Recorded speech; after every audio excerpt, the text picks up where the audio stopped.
Now see, जो benzene mechanism है वो बहुत ही इंपॉर्टेंट टॉपिक है, इसलिए मैं इसको सेपरेटली वीडियो बना रही हूँ। इस वीडियो में मैं आपको प्रीवियस ईयर क्वेश्चंस भी करवाऊँगी, मैं इसमें आपको ट्रिक्स भी बताऊँगी, और साथ ही साथ में हम इसके बेसिक जितने भी कंसेप्ट्स हैं उन सबको भी इसी वीडियो में करेंगे।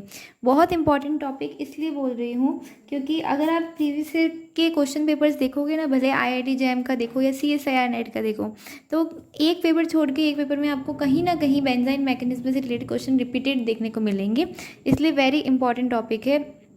अभी मैं आपको जो भी क्वेश्चन कराऊंगी ना, आप खुद देखोगे कि हाँ बहुत सारे क्वेश्चंस रिपीट हुए हैं, मतलब इस टॉपिक से बहुत सारे क्वेश्चंस आए और बहुत इजी टॉपिक है। तो देखो सब, और आई थिंक इस वीडियो में मैं आपको सबसे बेस्ट कंटेंट दूंगी, आपको कहीं और फिर इस टॉपिक को सर्च करने की ज़रूरत नहीं होगी। सबसे पहले बात करते हैं कि बेसिकली बेंजाइन मैकेनिज्म पॉसिबल क्यों होता है। ठीक है, एकदम बेसिक से स्टार्ट करते हैं।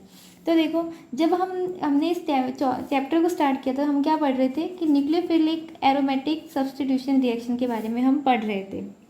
ठीक है, कॉन्जुगेटेड एडिशन पढ़ा था, और न्यूक्लियोफिलिक एरोमेटिक सब्स्टिट्यूशन के बारे में अपन ने लास्ट वीडियो में क्या पढ़ा था कि बेसिकली जो बेंजीन रिंग होती है वो न्यूक्लियोफिलिक सब्स्टिट्यूशन के लिए इनएक्टिव होती है, पर आपको कुछ ना कुछ स्पेशलाइजेशन इसमें करना पड़ता है, ऐसी कंडीशन करनी पड़ती है जिससे ये एक्टिवेट हो जाए। उसके लिए हम क्या लेते हैं, बहुत अच्छा लिविंग ग्रुप लेते हैं, जैसे कि हेलोजेंस लेते हैं, और साथ में हम बहुत अच्छा न्यूक्लियोफाइल लेते हैं, और एक हेलोजन के जस्ट ऑर्थो या पैरा पोजीशन पे हम क्या लेते हैं, एक जेड ग्रुप लेते हैं। जेड ग्रुप क्या होता है, बेसिकली रिंग एक्टिवेटिंग ग्रुप होता है, जो कि क्या करता है, नेगेटिव चार्ज को यहाँ पे स्टेबलाइज करता है, बेसिकली स्टेबलाइजिंग ग्रुप होता है। तो ये इंपॉर्टेंट फैक्टर होता है। अब देखो, अब बात आती है कि मान लो कि अगर ये जेड ग्रुप यहाँ पे प्रेजेंट ना हो, अगर ये प्रेजेंट ही ना हो, तो क्या उस कंडीशन में न्यूक्लियोफिलिक एरोमेटिक सब्स्टिट्यूशन रिएक्शन नहीं होगी? तो ऐसा नहीं है। अगर ऐसी कंडीशन होती है तो ये पॉसिबल हो सकती है। कैसे हो सकती है? जैसे कि मान लो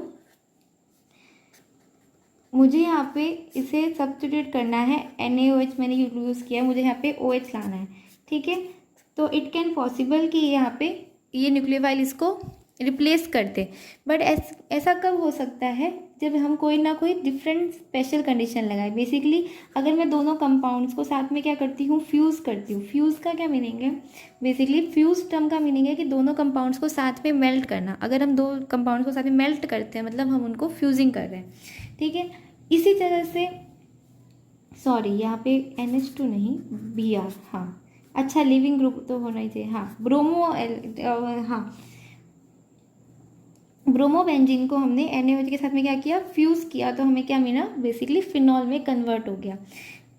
इसी तरह से अगर, जैसे कि अगर मैं ब्रोमोबेंजीन को मुझे कन्वर्ट करना है,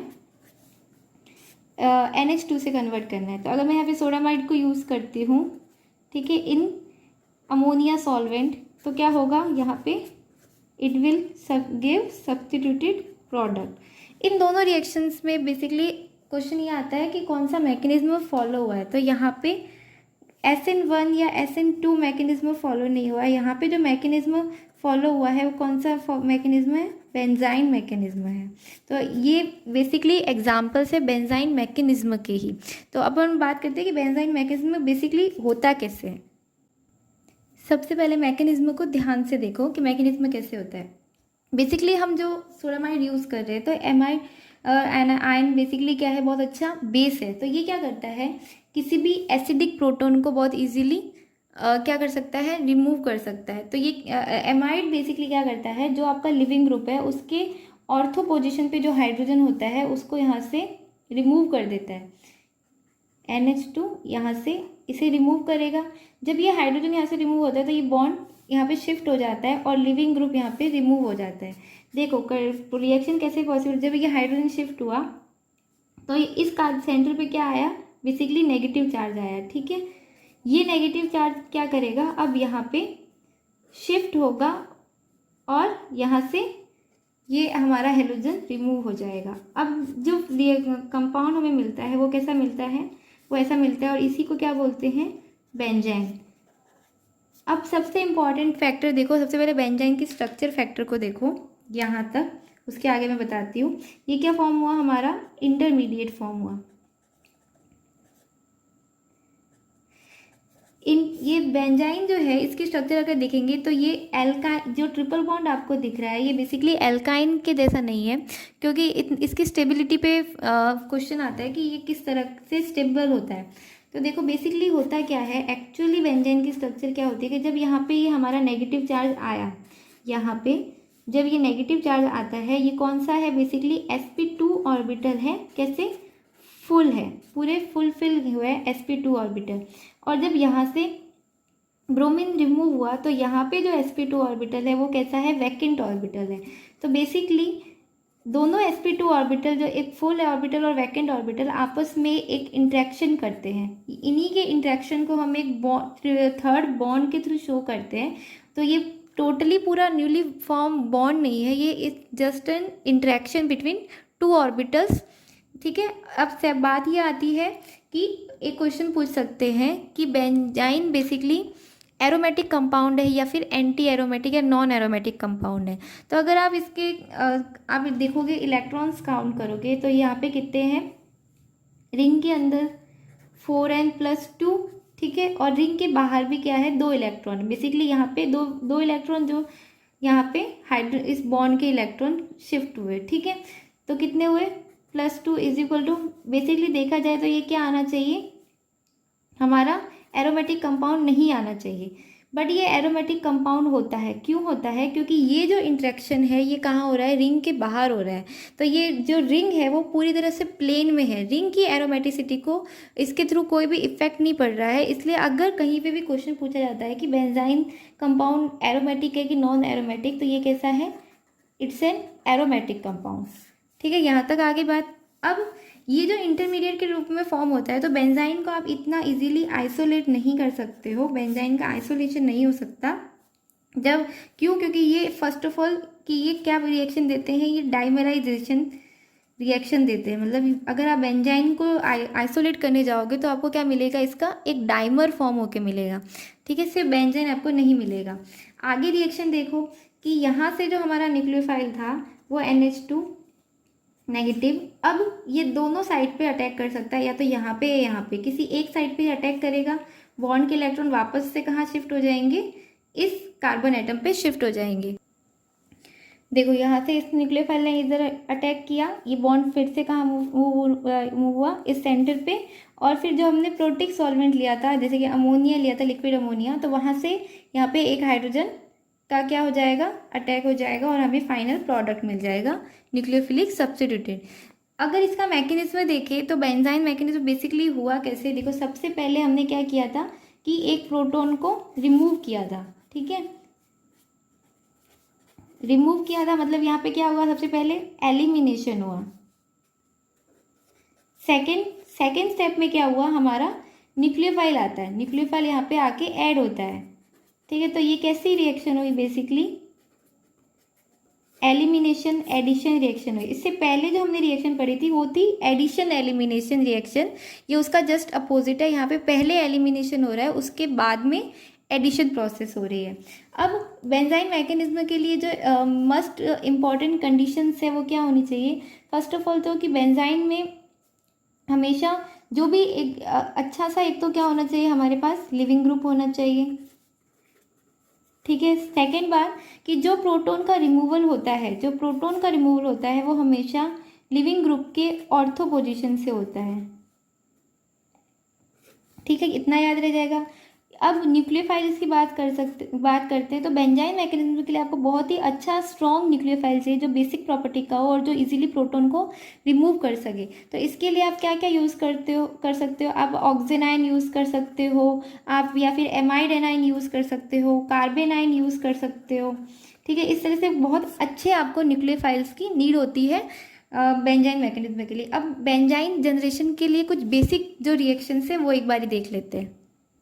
देखो इम्पॉर्टेंट रिएक्शंस देखिए अगर बेंजाइन की, तो जैसे देखो सबसे पहले ब्रोमोबेंजीन मैंने यहाँ पे लिया है, ट्राईब्यूटॉक्साइड DMSO, यानी सॉल्वेंट हम प्रोटिक भी ले सकते हैं बेंजाइन के लिए, ए प्रोटिक भी ले सकते हैं, पर दोनों सॉल्वेंट्स का कुछ ना कुछ इफेक्ट होता है, वो अभी मैं आपको बताऊंगी। पर यहाँ पे इतना ध्यान रखो कि ज़रूरी नहीं है कि आप प्रोटीक लो या ए प्रोटीक लो, दोनों तरह के ले सकते हो।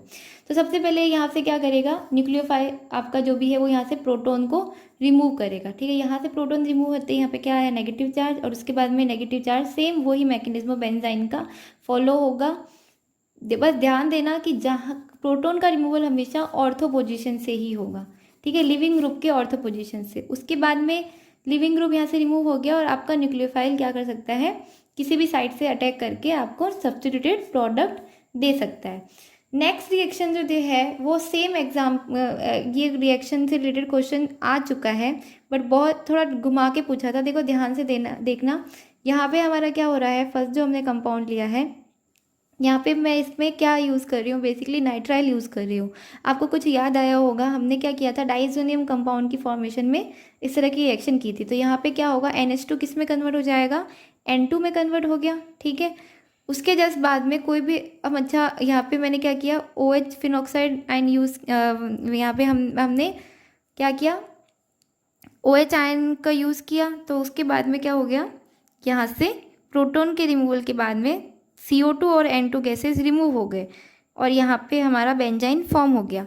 अब देखो बेंजाइन को हम किसी भी तरह से आइसोलेट नहीं कर सकते, जैसे मैंने आपको बताया था। तो ये हमेशा क्या देता है, एक डाइमर देता है, दोनों मिलके एक डाइमर फॉर्म कर देते हैं। और इसी सेम रिएक्शन से एक क्वेश्चन आया था, वो अभी मैं आपको बताती हूँ। So here you can see, ये जो क्वेश्चन आया था ये आया था जून 2014 में आया था। यहाँ पे क्या दिया है आपको, बेसिकली एंथ्रेलिनिक एसिड जो आइसोएमाइल नाइट्राइल के साथ में फर्निश करने पे एक प्रोडक्ट देता है जो स्ट्रॉन्ग पीक देता है 76 पे, और इसका मास स्पेक्ट्रम 76 पे आता है। फाइनल आपको प्रोडक्ट की स्ट्रक्चर बनानी थी। तो बेसिकली जो अभी हमने रिएक्शन की, इसका जो स्टार्टिंग कंपाउंड है यही क्या है, बेसिकली एंथ्रेलिनिक एसिड है। और इसमें हमने amyl nitrile, iso amyl nitrile क्या होगा, बेसिकली नाइट्राइल ग्रुप है ना, RONO ही होगा। और इससे जो प्रोडक्ट बनता है उसमें बेंजाइन की पीक कहाँ आती है, 76 पे आती है। और इसका फाइनल प्रोडक्ट बट क्या होगा, इसका डाइमर होगा। तो ये क्वेश्चन प्रीवियस ईयर में आ चुका है बेसिकली, और ये क्वेश्चन आया भी था, तो 4 मार्कर क्वेश्चन था। नेक्स्ट यहाँ पे प्रिपरेशन रिएक्शन देखो, तो यहाँ पे क्या हो रहा है, अगर हम इस तरह से हीट देते हैं, ये थोड़ी जनरल रिएक्शन से ये आपको पता होनी चाहिए, क्योंकि स्टार्टिंग रिएक्शन आपको पता होना चाहिए कि बेंजाइन फॉर्म कैसे होगा, ठीक है। तो यहाँ पे जैसे इसको थर्मली या फिर फोटोकेमिकली अगर आप हीट देते हो तो यहाँ पे CO2 कार्बन मोनोऑक्साइड रिमूव हो जाती है और यहाँ पे क्या हो जाती है, बेंजाइन फॉर्म हो जाता है। बेसिकली क्या होता है, यहाँ पे बॉन्ड क्या होते हैं, मूव होते हैं, बॉन्ड यहाँ से ब्रेक होके और यहाँ से इस तरह से मूवमेंट होता है और उसके बाद में रिमूवल होता है। इसी तरह से यहाँ पे देखो दोनों कैसे अच्छे लिविंग ग्रुप्स लगे हुए हैं। तो अगर जैसे ही मैंने ये रिएजेंट यूज़ किया, यहाँ पे क्या होता है, फ्लोरीन का इंसर्शन हो जाता है SiMe3 के साथ में, और इंसर्शन के बाद में ये बॉन्ड ब्रेक होगा, यहाँ पे शिफ्ट होगा और OTF भी क्या हो जाएगा, यहाँ से रिमूव हो जाएगा और यहाँ पे बेंजाइन फॉर्म हो जाएगी। अब यहाँ पे बेसिकली हम मेटल्स के थ्रू भी बेंजाइन की फॉर्मेशन कर सकते हैं। जैसे कि मैंने यहाँ पे हेलोबेंजीन्स में आप लिथियम हुआ या फिर गिरनिया रिएजेंट कुछ भी यूज़ करके बेंजाइन की फॉर्मेशन कर सकते हो। और एक इम्पॉर्टेंट चीज़ यहाँ पे ध्यान देना कि जो बेंजाइन्स होते हैं वो जैसे कि डाइमराइजेशन रिएक्शन देते हैं, वैसे ही वो एक और इम्पॉर्टेंट रिएक्शन देते हैं, उसे क्या कहते हैं हम, बेसिकली डिल्स-एल्डर रिएक्शन कहते हैं। और क्योंकि इनके पास में बेसिकली एक एक्स्ट्रा डबल बॉन्ड होता है, तो जैसे कि फ्यूरान के साथ में ये क्या दे सकते हैं, फ्यूरान जैसे जिसने कोई भी अच्छे न्यूक्लियोफाइल्स, अच्छे इलेक्ट्रोफाइल्स के साथ में ये क्या दे सकते हैं, डिल्स-एल्डर रिएक्शन शो कर सकते हैं। और आप यहाँ पे ग्रिग्नियर रिएजेंट भी यूज़ कर सकते हो। इसी का सेम रिएक्शन भी क्या है आपके एग्जाम में आ चुकी है, मैं अभी आपको वो भी बताती हूँ। यहाँ पे देखो ये क्वेश्चन आया था दिसंबर 2014 में, वो जून 2014 में आया था, ये दिसंबर में आया था।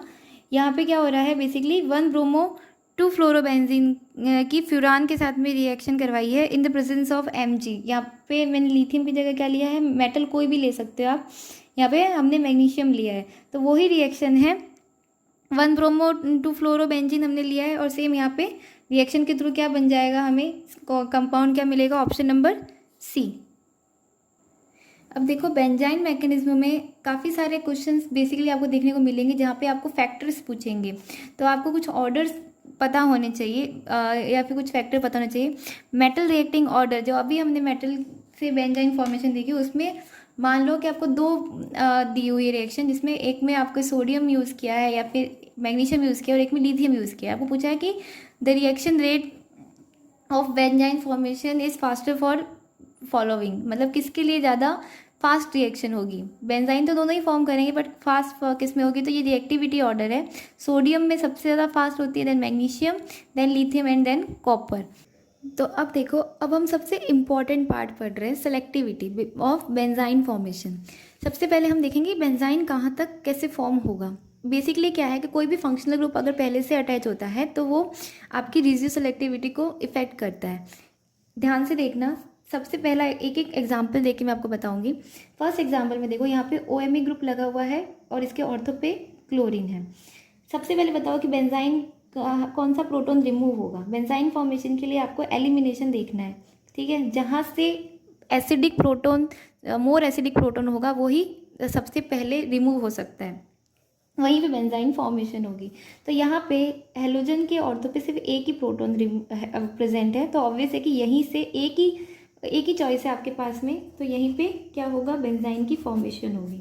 तो यहाँ पे तो आपको कोई प्रॉब्लम आई नहीं, ठीक है। नेक्स्ट एग्जाम्पल में देखो, नेक्स्ट एग्जाम्पल में क्लोरीन कहाँ लगा है, मेटा पोजिशन पे लगा है। अब इस हेलोजन के अगर ऑर्थो पोजिशन के हाइड्रोजन्स देखें तो दो हाइड्रोजन हैं और दोनों ही OMe के, एक ऑर्थो पे और एक पैरा पे है। तो कहाँ से कौन सा प्रोटॉन रिमूव होगा, यहाँ पे आपको पहले सेलेक्टिविटी देखनी पड़ेगी। तो हमेशा याद रखना कि अब जैसे OMe ग्रुप है, तो OMe कैसा ग्रुप है, +M इफेक्ट और -I इफेक्ट वाला ग्रुप है। तो हमेशा बेंजाइन फॉर्मेशन में आपको सिर्फ इंडक्टिव इफेक्ट को ही देखना होता है। जब दो इफेक्ट शो होते हैं तो आपको सिर्फ कौन सा इफेक्ट चेक करना होता है, इंडक्टिव इफेक्ट चेक करना होता है। ऐसा क्यों, क्योंकि देखो जो बेंजाइन फॉर्मेशन होती है उसमें जो ट्रिपल बॉन्ड होता है वो क्या होता है, आउट ऑफ द प्लेन, मतलब बेंजीन रिंग के बाहर ही उसका सारा इंटरेक्शन होता है। तो ये रिंग अगर रेजोनेंस इफेक्ट, बेसिकली क्या होता है कि यहाँ पे कोई ग्रुप लगा हुआ है तो उसके इलेक्ट्रॉन्स का रिंग के साथ में डीलोकेलाइजेशन, पर इस डीलोकेलाइजेशन का इस बाहर के इंटरेक्शन पे कोई इफेक्ट ही नहीं पड़ रहा है, इसलिए हम रेजोनेंस इफेक्ट को नेग्लेक्ट कर देते हैं। हम कौन से इफेक्ट को यहाँ पे मेजर मानते हैं, हमारे इंडक्टिव इफेक्ट को ही हम यहाँ पे मोर इम्पोर्टेंस देते हैं। तो देखो, अगर यहाँ पे इस OMe का -I इफेक्ट लग रहा है तो ये क्या करेगा, ऑर्थो और पैरा पोजिशन से क्या करेगा, इलेक्ट्रॉन्स को लेस कर देगा। यहाँ जहाँ पे इलेक्ट्रॉन लेस होंगे वहीं पे क्या आएगा, हमारा न्यूक्लियोफाइल आएगा, ऑब्वियस है। अब देखो, ऑर्थो पोजिशन OMe के नियरेस्ट है तो इसका -I इफेक्ट ऑर्थो पे मैक्सिमम लग रहा है, इसलिए कौन सा प्रोटॉन सबसे ज़्यादा एसिडिक हुआ, ये वाला प्रोटॉन सबसे ज़्यादा एसिडिक हुआ, क्योंकि ये लूजली बाउंडेड हो गया तो ये इजीली रिमूव हो सकता है। इसलिए हमारा बेंजाइन कहाँ पे फॉर्म होगा, हमारा यहाँ पे फॉर्म होगा, ये प्रोटॉन रिमूव होगा, ट्रिपल बॉन्ड यहाँ फॉर्म होगा, ना कि यहाँ पे, ठीक है। समझ में आया, यहाँ पे बेंजाइन फॉर्मेशन यहाँ पे होगी। और एग्जाम्पल देते हैं। नाउ सी, यहाँ पे मैंने एल्काइल ग्रुप को लिया है। एल्काइल ग्रुप आपका कुछ भी हो सकता है, मिथाइल, एथाइल, एनीथिंग, और दोनों एग्जाम्पल पे क्लोरीन की पोजीशन को चेंज किया है, ठीक है। यहाँ पे मेटा पोजीशन पे रखा है, यहाँ पे पैरा पोजीशन पे रखा है। बहुत ध्यान से देखना, फर्स्ट कंडीशन में यहाँ पे भी दोनों प्रोटॉन है, अब आपको सेलेक्टिविटी देखनी है। तो मैंने कैसे कहा कि आपको सिर्फ इंडक्टिव इफेक्ट को ही शो करना होता है। तो एल्काइल ग्रुप का कौन सा इफेक्ट होता है, +I इफेक्ट होता है। और हम सबको पता है कि बेसिकली इंडक्टिव इफेक्ट किस पे डिपेंड करता है, डिस्टेंस पे डिपेंड करता है। जितना नियरेस्ट होगा वहीं पे इंडक्टिव इफेक्ट ज़्यादा होगा। तो +I इफेक्ट के थ्रू एल्काइल ग्रुप क्या करेगा, ऑर्थो पे क्या करेगा, इलेक्ट्रॉन डेंसिटी को इंक्रीज करेगा, ठीक है। देन मेटा पे एंड देन पैरा पे। तो इस कंडीशन में आपको क्या लग रहा है कि यहाँ पे अगर पैरा पोजीशन पे सबसे कम +I इफेक्ट लग रहा है, इसलिए यहाँ पे क्या होगा, यहाँ पे जो +I, यहाँ पे इलेक्ट्रॉन डेंसिटी सबसे कम होगी, तो न्यूक्लियोफाइल कहाँ पे अटैक करना पॉसिबल करेगा, कहाँ से प्रोटॉन रिमूवल होगा, यहाँ से प्रोटॉन का रिमूवल हो सकता है, ठीक है। बट अब एक बात इंपॉर्टेंट यहाँ पे ये आती है कि जो हमारा एल्काइल ग्रुप्स होते हैं उनका +I इफेक्ट बहुत ज़्यादा वीक होता है। कैसा होता है, वीक होता है, मतलब इतना इफेक्ट नहीं करता ये ऑर्थो एंड पैरा पोजीशन दोनों को ही। ये बहुत इंपॉर्टेंट फैक्टर है। बेसिकली तो यही होना चाहिए कि पैरा पे होना चाहिए, बट इसका लगभग इक्वल हम मानते हैं। इसलिए दोनों ही बेंजाइन इक्वली अमाउंट में फॉर्म होती है, मतलब अगर यहाँ पे भी बेंजाइन की फॉर्मेशन होगी और इक्वल अमाउंट में ही यहाँ पे इस बेंजाइन की भी फॉर्मेशन होगी। तो ये बहुत ही इंपॉर्टेंट एग्जांपल था, ये प्रीवियस ईयर में पूछा भी जा चुका है, मैं आपको इसको बताऊंगी क्वेश्चन को। तो दोनों ही बेंजाइन्स क्या हो सकते हैं यहाँ पे इक्वली अमाउंट में फॉर्म होगी। सेकंड एग्जांपल देखो, सेकंड एग्जांपल में पैरा पोजीशन पे हमारा ग्रुप लगा हुआ है। अब देखो पैरा पोजीशन पे दोनों प्रोटॉन नियरेस्ट ऑर्थो पोजीशन पे ये है, कहीं से भी रिमूवल हो ये दोनों ही कहाँ है, इसके मेटा पोजीशन पे। तो हमारा कैसे कौन सा बेंजाइन फॉर्म होगा, कोई भी एक मेटा पोजीशन वाला। ठीक है, तो ये तो बहुत इजी हुआ कि पैरा पोजीशन पे हो तो आप इजीली कर सकते हो। Now just see the very most important example. यहाँ पे हमने क्या लिया है, OH ग्रुप लिया है। OH ग्रुप और OMe ग्रुप में बहुत ज़्यादा डिफरेंस आता है। ध्यान देना कि जब हम इतना स्ट्रॉन्ग बेस यूज़ करते हैं तो ये एसिडिक प्रोटोन को रिमूव करेगा। एसिडिक प्रोटोन कहाँ है, यहाँ पे कहाँ पे है, या तो हेलोजन के ऑर्थो पोजीशन वाला, और इसके साथ में फिनॉल का हाइड्रोजन भी क्या है, थोड़ा एसिडिक होता है। तो इस कंडीशन में यहाँ पे क्या करेगा, ये हाइड्रोजन भी रिमूव हो सकता है, यहाँ पे नेगेटिव चार्ज आ सकता है। तो अब कंडीशन ये आती है कि आपका कौन सा प्रोटॉन रिमूव होगा, ये वाला प्रोटॉन रिमूव होगा कि ये वाला। तो देखो जब यहाँ पे O नेगेटिव फॉर्म हो रहा है तो इसका कोई भी हम इंडक्टिव इफेक्ट शो नहीं कर सकते। इसका मेनली कौन सा इफेक्ट रहेगा, रेजोनेंस इफेक्ट ही रहेगा। रेजोनेंस इफेक्ट क्यों रहेगा, क्योंकि इस पास में मोर इलेक्ट्रॉन डेंसिटी है। तो ये क्या करेंगे, इसके सारे इलेक्ट्रॉन रिंग के साथ में डीलोकलाइज होंगे। इसलिए क्या होगा, हमारे ऑर्थो पे एंड पैरा पोजीशन पे इलेक्ट्रॉन डेंसिटी इंक्रीज होगी, क्योंकि ऑर्थो पोजीशन इसके नियरेस्ट है, इसलिए सबसे ज़्यादा इलेक्ट्रॉन डेंसिटी कहाँ होगी, ऑर्थो पोजीशन पे होगी। तो सबसे ज़्यादा यहाँ पे एसिडिक प्रोटॉन कौन सा बन जाएगा, हमारा पैरा पोजीशन वाला प्रोटॉन सबसे ज़्यादा एसिडिक हो जाएगा। इसलिए कौन सा प्रोटॉन रिमूव होगा, पैरा पोजीशन वाला प्रोटॉन रिमूव होगा। तो इस कंडीशन में जो हमारी बेंजाइन फॉर्मेशन होगी वो बेंजाइन यहाँ पे फॉर्म होगी। समझ में आया, यहाँ पे आपको बेंजाइन कहाँ फॉर्म हुई, यहाँ पे फॉर्म हुई। अब देखो हमने यहाँ पे मेनली 3 बातें की। एक तो हमने एक ग्रुप लिया इलेक्ट्रॉन डोनेटिंग ग्रुप, एक हमने लिया इलेक्ट्रॉन विड्रॉइंग ग्रुप। तो देखो इलेक्ट्रॉन विड्रॉइंग ग्रुप जैसे कि हमने OMe लिया था, ठीक है, OMe हुआ, NO2 हुआ, कुछ भी हुआ, हमेशा याद रखना कि जब भी कोई इलेक्ट्रॉन विड्रॉइंग ग्रुप होता है तो इलेक्ट्रॉन विड्रॉइंग ग्रुप क्या करेगा, सिंपल सा है कि इसकी बेंजाइन फॉर्मेशन अगर ऑर्थो पोजीशन पे तो आपको दिक्कत ही नहीं।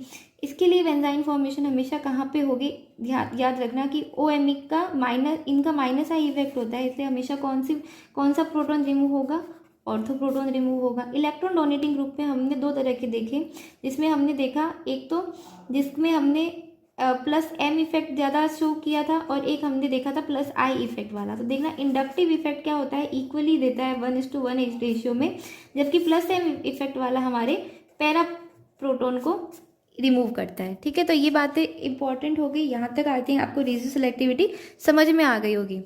नाउ जस्ट सी, अभी जो हमने देखा बेंजाइन फॉर्मेशन की रेशियो सेलेक्टिविटी का, उसी को आगे बढ़ाते हैं कि बेंजाइन की रिएक्शन होगी उसकी क्या रेशियो सेलेक्टिविटी होगी। देखो हमारा जो फर्स्ट हमने एग्जांपल्स लिए थे उन्हीं को मैंने लिया है। जब ये मेटा पोजीशन पे था तो यहाँ पे बेंजाइन कौन सा एसिडिक प्रोटॉन रिमूव होगा, जो इलेक्ट्रॉन विड्रॉइंग ग्रुप के ऑर्थो पे लगा हुआ है। तो यहाँ पे ये बेंजाइन फॉर्म हो गई। अब इसकी आगे की देखो कंडीशन कि अब हमारा जो न्यूक्लियोफाइल आ रहा है एमाइडाइन, ये यहाँ पे ऑर्थो पे भी अटैक कर सकता है और ये मेटा पे भी अटैक कर सकता है। इस कंडीशन में अब देखो कि आपका जो इलेक्ट्रॉन विड्रॉइंग ग्रुप है, अगर ये मेटा पोजीशन पे अटैक करेगा, अब आपको यहाँ पे ये देखना है कि आपका जो आयन बनता है, अगर ये मेटा पोजीशन पे अटैक करेगा NH2, तो आपका इलेक्ट्रॉन, इस बॉन्ड के इलेक्ट्रॉन यहाँ पे शिफ्ट होंगे, नेगेटिव चार्ज कहाँ आएगा, यहाँ पे आएगा, OMe के नियरेस्ट आएगा। तो देखो कितना अच्छा हो कि अगर आपके इलेक्ट्रॉन विड्रॉइंग ग्रुप जो नेगेटिव चार्ज है वो -I इफेक्ट वाले ग्रुप के नियरेस्ट हो। अगर -I के पास में होगा तो ये इसको क्या करेगा, बहुत अच्छे से स्टेबलाइज करेगा, इजीली स्टेबलाइज करेगा। तो ये कैसा होगा, मोस्ट स्टेबल होगा। इसलिए हम कौन सा प्रोडक्ट आपको मिलता है यहाँ पे, बेसिकली मेटा प्रोडक्ट मिलता है। समझ में आया, इसका स्टेबिलिटी फंक्शन यहाँ पे देखना पड़ेगा। तो जब भी कोई इलेक्ट्रॉन विड्रॉइंग ग्रुप हो तो हमेशा याद रखना कि कौन सा प्रोडक्ट बनेगा, आपका मेटा प्रोडक्ट बनेगा। क्यों बनेगा, उसका रीज़न मिल गया। यही अगर मान लो कि अगर ऑर्थो पोजीशन पे होता तो आपका नेगेटिव चार्ज कहाँ आता, मेटा पोजीशन पे आता, जो OMe से दूर होता, OMe -I इफेक्ट से दूर होता, इसलिए ये कम स्टेबलाइज होता, इसलिए ये प्रोडक्ट यहाँ पे नहीं मिलेगा। नेक्स्ट एग्जांपल देखो, सेम अगर यहाँ पे अगर ऑर्थो पोजीशन पे भी है तो यही एसिडिक प्रोटोन रिमूव होगा, इसलिए बेंजाइन यही फॉर्म हुई और इसकी रेडियल एक्टिविटी हमारे जस्ट ऊपर वाले की सेम ही होगी और आपको कौन सा प्रोडक्ट मिलेगा, हमेशा Meta product. Now just see, जो हमारा नेक्स्ट एग्जाम्पल्स है उसमें मैंने यहाँ पे क्या लिया है, एल्काइल ग्रुप लिया है, मेटा पोजीशन पे हमारा क्लोरीन है। तो यहाँ पे बताओ कौन सी बेंजाइन फॉर्म होगी, दोनों ही एसिडिक प्रोटोन क्या होंगे, इक्वली अमाउंट में रिमूव होंगे क्योंकि एल्काइल इतना ज़्यादा इफेक्ट नहीं करता है। तो इस कंडीशन में दोनों हमारे 1:1 में फॉर्म हुए। अब हमारा देखो जो NH2 आ रहा है, ठीक है, जैसे पहले देखो हमारा एमाइड आयन आ रहा है, वो इसके ऑर्थो पे भी जा सकता है, इसके पैरा पे, इसके मेटा पे भी जा सकता है। तो ये कहाँ पे जाएगा, मेन बात ये आती है। तो देखो अगर ऑर्थो पे जाएगा तो प्लस आई इफेक्ट लग रहा है, तो यहाँ पे क्या होगी, इलेक्ट्रॉन डेंसिटी ज़्यादा होगी। तो ये किसको प्रीफर करेगा, न्यूक्लियोफाइल, जहाँ पे इलेक्ट्रॉन डेंसिटी कम हो। कहाँ पे कम है, हमारे मेटा पे कम है, इसलिए आपको कैसा प्रोडक्ट मिलेगा, NH2 मेटा प्रोडक्ट मिलेगा।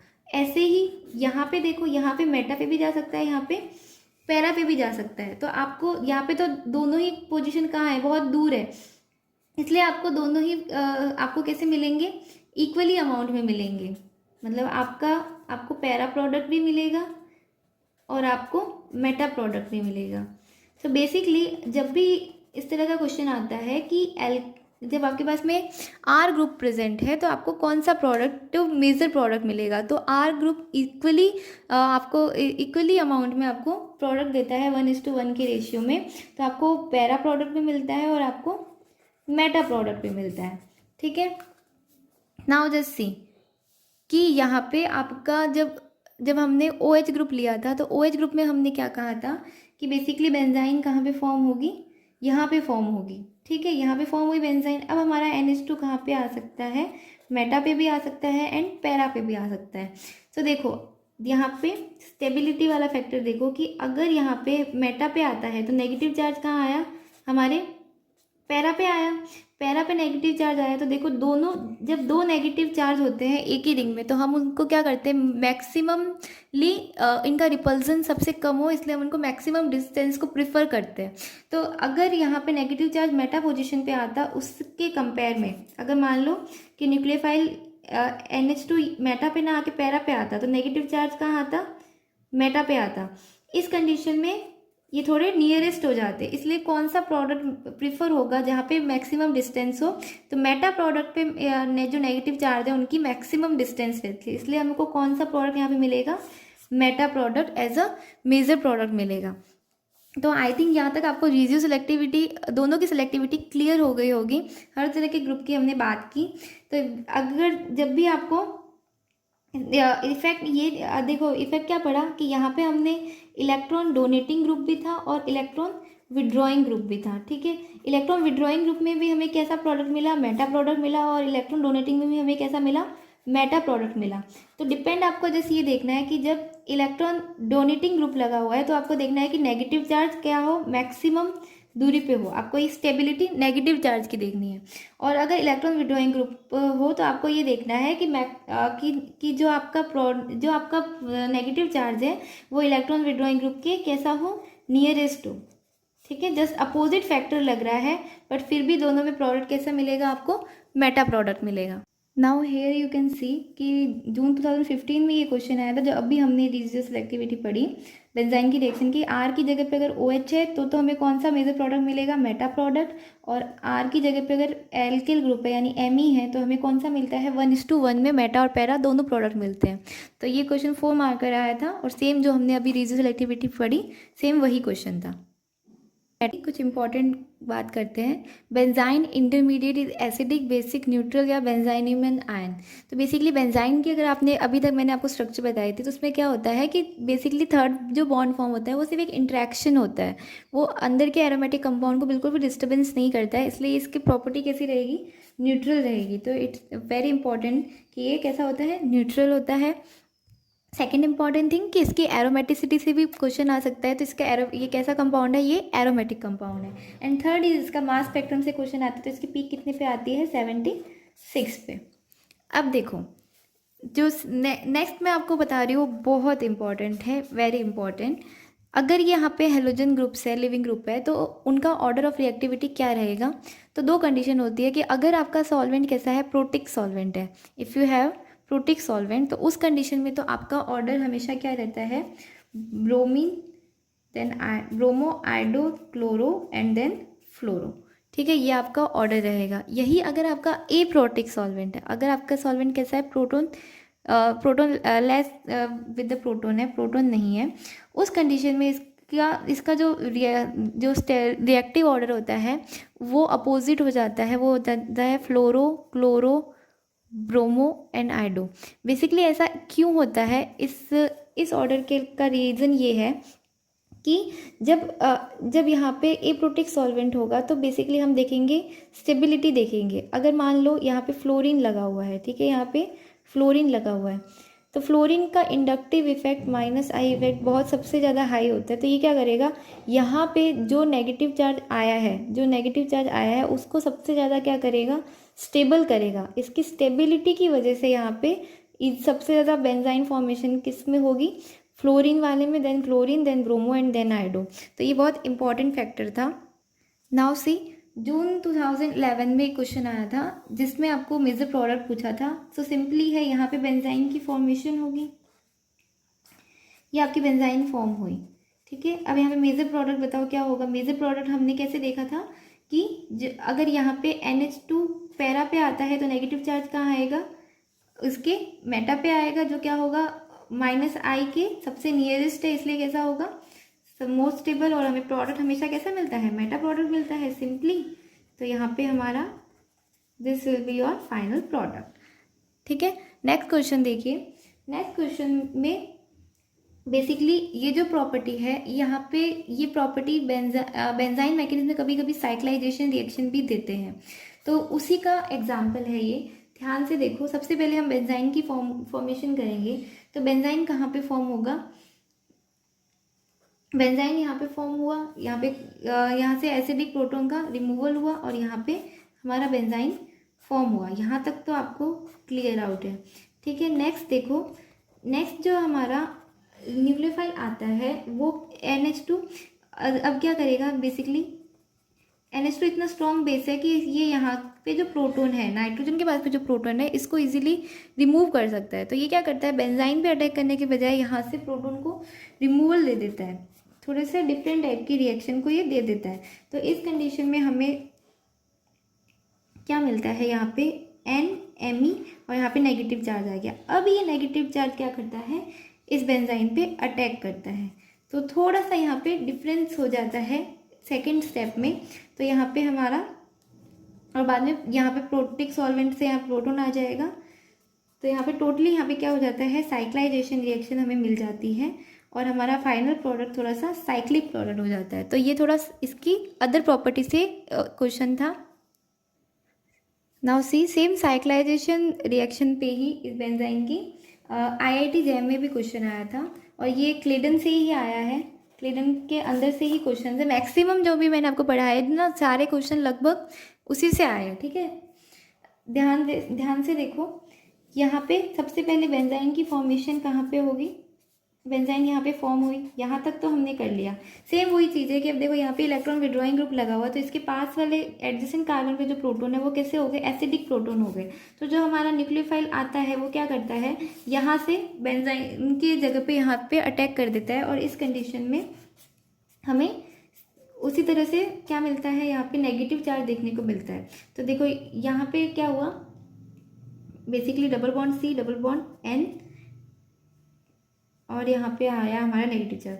उसके बाद में नेगेटिव चार्ज यहाँ पे क्या होता है, डीलोकलाइज होता है और ये जैसे प्रोटोन रिमूव हुआ, यहाँ पे डबल बॉन्ड आ गया, तो ये डबल बॉन्ड था, फिर ये नाइट्रोजन का नेगेटिव चार्ज यहाँ पे मूव ऑन हुआ और ये डबल बॉन्ड का इलेक्ट्रॉन यहाँ पे शिफ्ट हुए और ये इस कार्बन सेंटर पे। नाउ सी कि हमें कैसा प्रोडक्ट मिल रहा है, बाद में प्रोटिक सॉल्वेंट से यहाँ पे एक हाइड्रोजन का एडिशन हो जाएगा। तो यहाँ पे हमें कैसा प्रोडक्ट मिला, बेसिकली साइक्लाइज्ड प्रोडक्ट मिला जिसपे यहाँ पे साइनाइड आ गया। ठीक है, तो ये हमारा फाइनल प्रोडक्ट हुआ। Now see the next example. अब देखो यहाँ पे भी क्या हुआ, हमारी सबसे पहले तो बेंजाइन की फॉर्मेशन हुई। बेंजाइन फॉर्मेशन तक तो आपको क्लियर आउट है।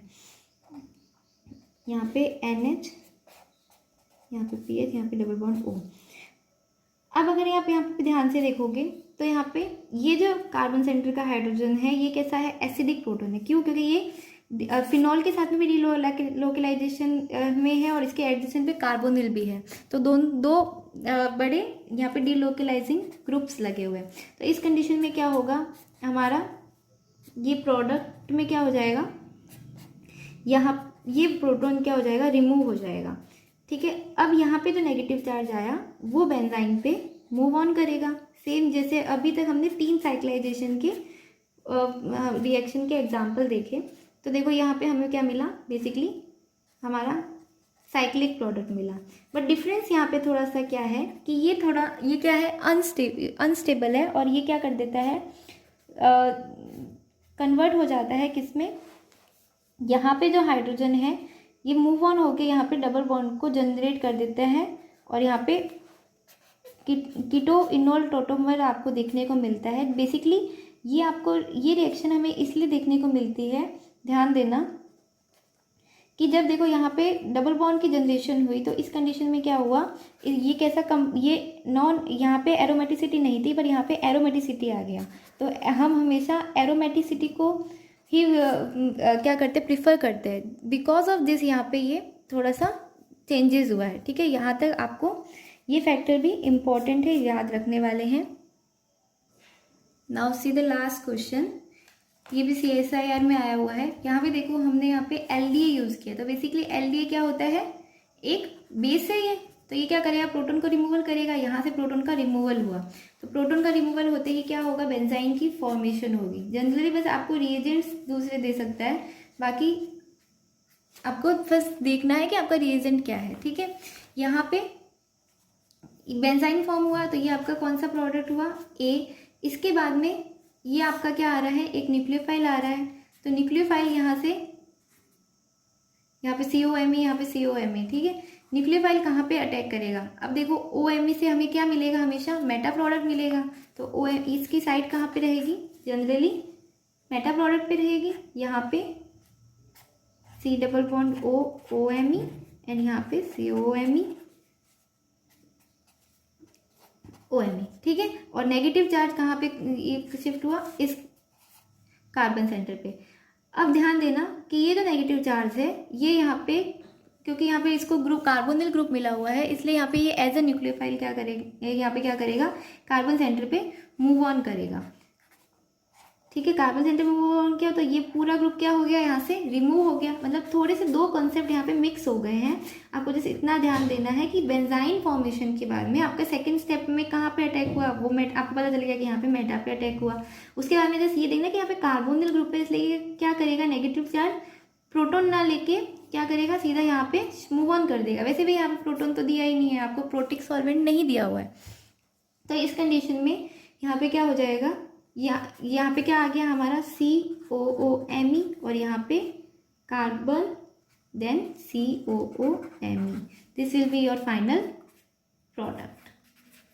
तो ये कुछ एग्जाम्पल्स थे जो सब बेंजाइन से रिलेटेड थे। बहुत सारे क्वेश्चंस थे, मतलब इतने सारे हैं कि आई थिंक मैंने कुछ और मिस भी कर दिए होंगे, बट आई थिंक यहाँ तक आपके कंसेप्ट क्लियर हो गए होंगे। कई बार इसकी साइक्लाइजेशन रिएक्शन देखने को मिलती है, कई बार इसके रीयूज सेलेक्टिविटी से क्वेश्चंस आते हैं। और कई बार इसके जनरल प्रॉपर्टी से भी आ जाते हैं।